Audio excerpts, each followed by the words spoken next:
PEC meeting without Comrade Mapiti Matsena, who was brutally murdered 2 weeks ago.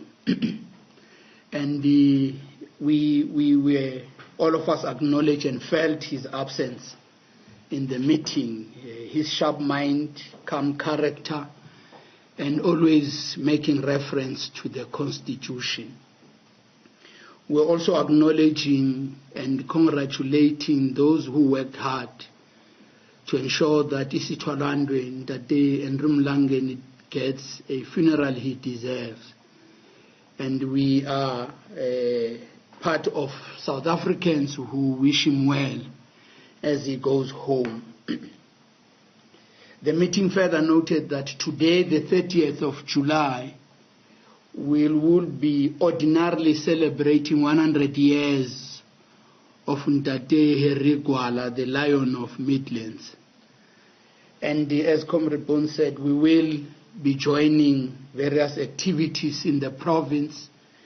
We have a dialogue in Eguruleni and in the Vaal, just to reconnect Gwala with that black-on-black sponsored violence by the Nationalist Party government. And that led to the Bipato massacre of 1992 and the violence in Thokoza. So we invite everybody today to remember Herigwala, who among other things in the ANC, he represents fearless. He represents honesty, and he represents a character that has always been close to the people, working with the people at all times, rather than leading people from far. Then we went to the real two issues. The PEC noted the disruptions around electricity in our province. This electricity problem emanates from your normal load shedding challenges of Eskom, emanates from the electricity cuts as a result of bills and credit measure between Eskom and municipalities, and it results as criminal element of stealing cables. But its impact on our people is that during winter, our people get subjected into unfavorable conditions. Two, that it has created conflict between councillors, particularly ward councillors, with communities, because genuinely communities would have elected a councillor, and it should be a councillor that accounts why there's no electricity. But we know that ward councillors have nothing really to do with the matter. It is a matter between the leadership of Eskom and the leadership of various municipalities. The PEC therefore delegated the officials of the province, the chairperson of the province in his capacity as a premier, together with other officials, all executive mayors of the province, to have an engagement, agent engagement with the minister and the senior leadership of Eskom. And we do this in the interest of the people who get to suffer as a result of any engagement between Eskom and our communities. And the PEC put it clear that the discussions that belong to a boardroom about finances and about relations should not affect communities, but equally that communities have to help where there is criminal elements, safeguard the resources and the cables of Eskom in ensuring that we always have lights in our houses. This meeting, the PEC resolved that it should be held by Monday, the latest, to deal with the Eskom challenge. Nothing much will do about load shedding and other related matters of Eskom, but specifically on decisions to cut and on mechanisms to save the equipment of Eskom, in particular the cables that get stolen. The second issue, which was a big issue and it took long for us to debate and discuss and resolve, was as it relates to what is in the public domain, the COVID-19 procurement processes at Health Department. The PEC acknowledged the decision of the officials and the PwC to convene a special meeting because everybody is talking about this matter, and when the people who have deployed and the leadership of the province has not spoken on the matter. And we want to thank the media houses for working with us in the process of finding, one, accepting the due processes of the ANC, that when we are confronted with such, we don't just respond and rush to press conferences, but that we follow a process of engagement. And this process, among others, included an engagement with comrades whose name has been mentioned in the report. The PEC received the report of government, and we noted that in the report there's a lot of things that requires further investigation. One of those is the fact that companies did not apply for tender or contract as normal. There was a special arrangement, and this arrangement, the way it is like an official in the department would call companies who would say they can provide, have a discussion with these companies, and award a letter to a company. And this is against the normal procurement, and we understand partly that it because of the nature of the problem we're dealing with and the urgency of the matter in having PPEs. But it also demonstrates that the government was open to manipulation, and therefore the PEC immediately resolved that the provincial government has to respond to the people of Gauteng very soon on the details of how would have that been allowed to happen in the department. Two, verification of whether indeed there was a tender bonanza, where it was like wagogo, ungumuntu yezuzo katata hamba ekhaya. You know, tineskule wagogo, we know the difference with wagogo kumnandi udlule ekhaya. And we said that the department has to, the provincial government, the premier of the province in particular, has to give a report to the communities of Gauteng about that procurement process and about the validation of the allegations laid by the media house on various companies that are listed in the report, including the company that is alleged to be closer to our members, which will come to that point. The second resolution of the PEC is that the provincial government, the premier in particular, have got to impress upon the SIU that when you institute an investigation, some matters requires agency. And COVID has demonstrated that everything we do under COVID, it must be soon, it must be immediate. So you can't argue this side that you were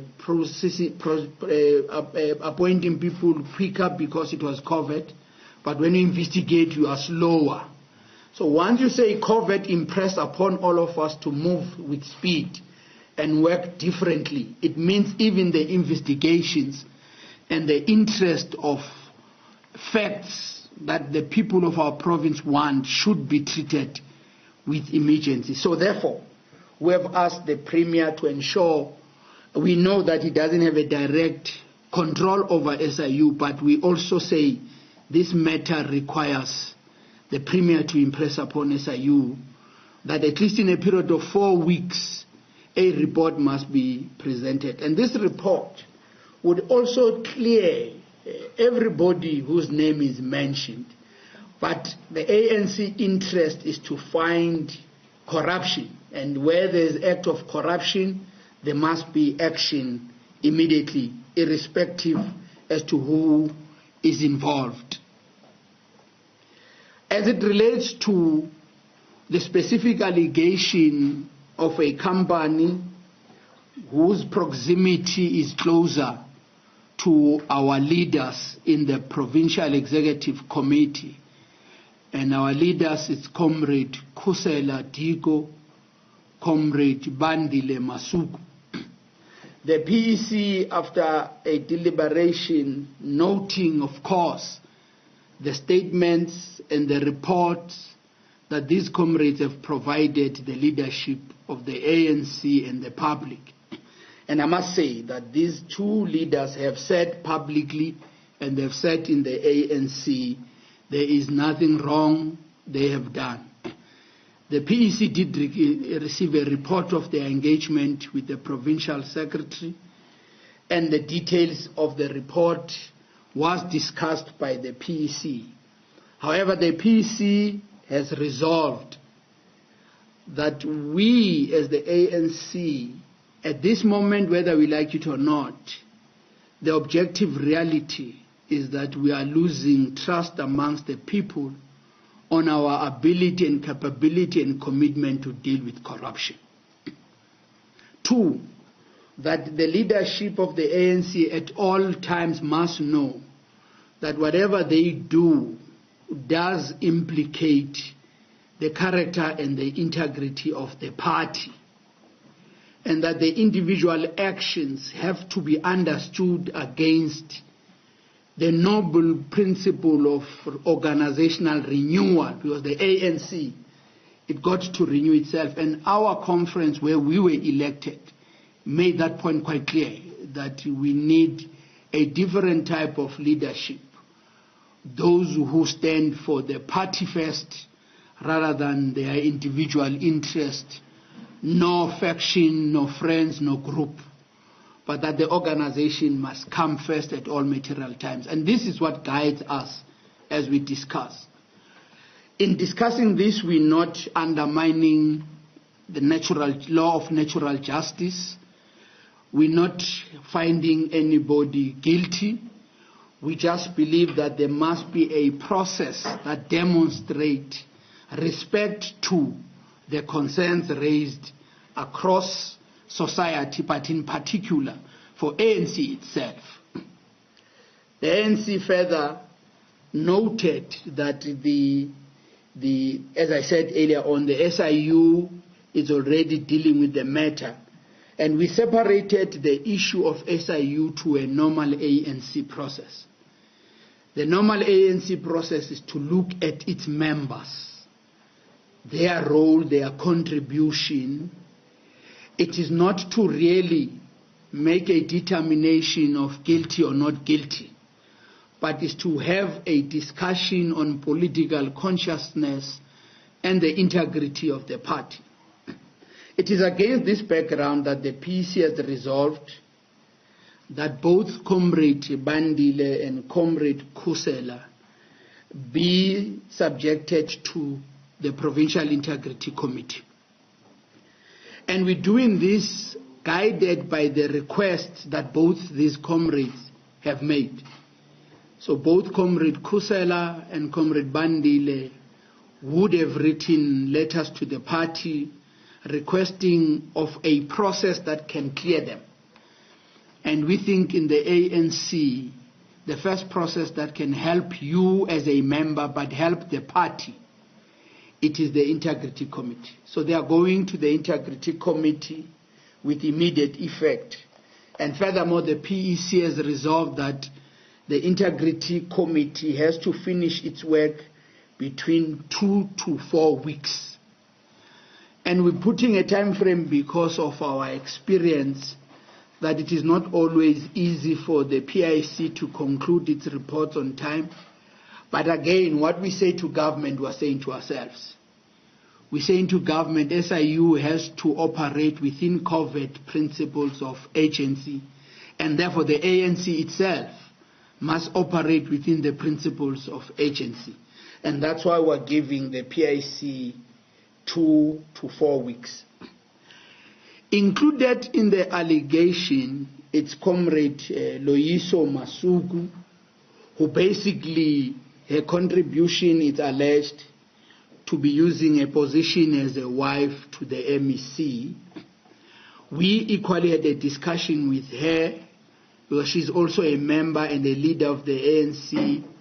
She is the Deputy Secretary of the region in Johannesburg. She is the MMC in Johannesburg and a leader of the movement, besides being a wife.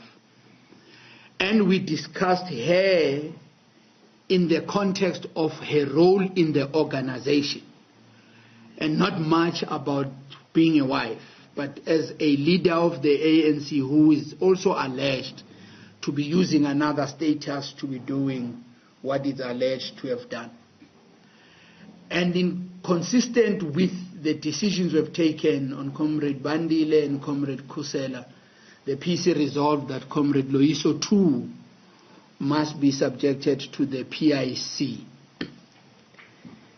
Additional to the decision of the PC on the PIC, because we think the PIC will provide everybody with an opportunity of fairness, with an opportunity to present themselves, and the opportunity to defend the integrity of the organization. The PC furthermore resolved to welcome a decision taken by Comrade Khusela to take a leave of absence from her task as the spokesperson of the President.